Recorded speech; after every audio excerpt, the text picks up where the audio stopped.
Hi there, I'm Lee Prescott. I'm the owner of Velo Atelier and the president of the IBFI. And today I'm going to talk you through 5 signs that your bike might not be set up properly. So when people come into the studio, one of the first signs that their bike isn't fitting them ideally for us fitters is that the saddle is not basically level. One of the things we see most often is saddles really pointed nose down. This clearly indicates that the saddle isn't at the right height, and all that's going to happen is, with it being so nose down, your pelvis is constantly going to kind of slip forwards, and then you'll be doing that kind of contador shuffle, moving back onto the saddle constantly. Essentially what's going on here is this part of the saddle is obviously lower, closer to the bottom bracket, and it's been adjusted iteratively, no doubt, by the rider so that they're not feeling so extended. Really, all they should have done is just lowered the saddle and kept the saddle level. Pretty much all standard saddles are designed to be level, and we've talked in a previous video about how to level saddles. There are, however, a few caveats. There are certain saddles which are designed to be a little bit more nose down. So SMPs, for instance, have a droopy nose, and that is by design. One of the other classic signs that we see a lot here is when bikes come in and the bars have been rotated back. This is obviously quite extreme, but really this tends to happen when people are feeling like they're overreaching.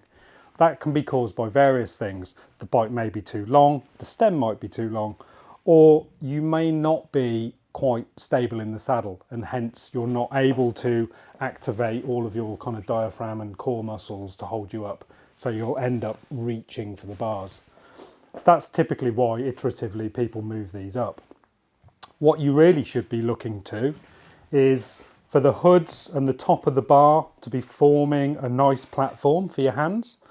You normally always want the top of the hood to be only ever so slightly up from horizontal. You know, if you look at the new SRAM Red shifters, they've actually got some markings on the side that they designate should be horizontal, and that puts the shifter at the perfect place. Another common mistake we see, though, in a similar vein, is when shifters and brake levers are not fitted to, say, one-piece bars or normal handlebars correctly. So you can obviously rotate the bars up like we saw earlier, but on a one-piece bar like this, sometimes we see the shifters rotated up or too far down. A real quick and dirty rule that you can use to check is if you place a straight edge on the bottom of your bar, ideally you want the tip of the lever to be pretty close to that. So another surefire sign that there's something wrong with the setup is when you get a bike that's got a stem on it that's really outside of the kind of standard proportions that you would expect. Most frames are designed around a specific stem length, and you really don't want to be altering it more than kind of 1 or 2 stem lengths either side of that. You know, this is something in the region of kind of like a 57, 58 centimetre frame, and a 70mm stem on here is just crazy. Us frame builders will often kind of revert to a very simple kind of rule of thumb in that you kind of want the stem length to be roughly 1/5 of the top tube length. Okay, so if you're going to a very short or a very long stem, be aware that is obvious that your frame doesn't fit you properly, and also, you know, your steering is not going to be as that frame was designed. If you put a really short stem on, it's going to be more twitchy, and if you put a really long stem on, you're going to slow the handling down quite a bit. So please bear that in mind. One of the other clear signs that your setup is not optimal for you is sore feet, or getting hot foot on the sides of your feet, getting sore ankles, knee niggles, that sort of stuff. A lot of that can normally be put down to your shoes simply not being set up for you properly.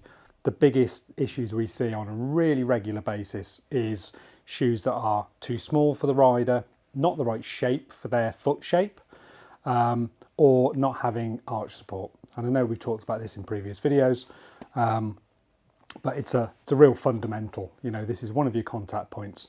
If this isn't correctly set up, just go and see a fitter and get it sorted. It won't take very long. Lastly, one of the really important factors that you shouldn't ignore is if you are consistently getting pain when you're riding your bike, okay? If you're getting sore knees, lower or upper back ache, achy neck and shoulders, all of these things can probably be resolved by getting your position optimized.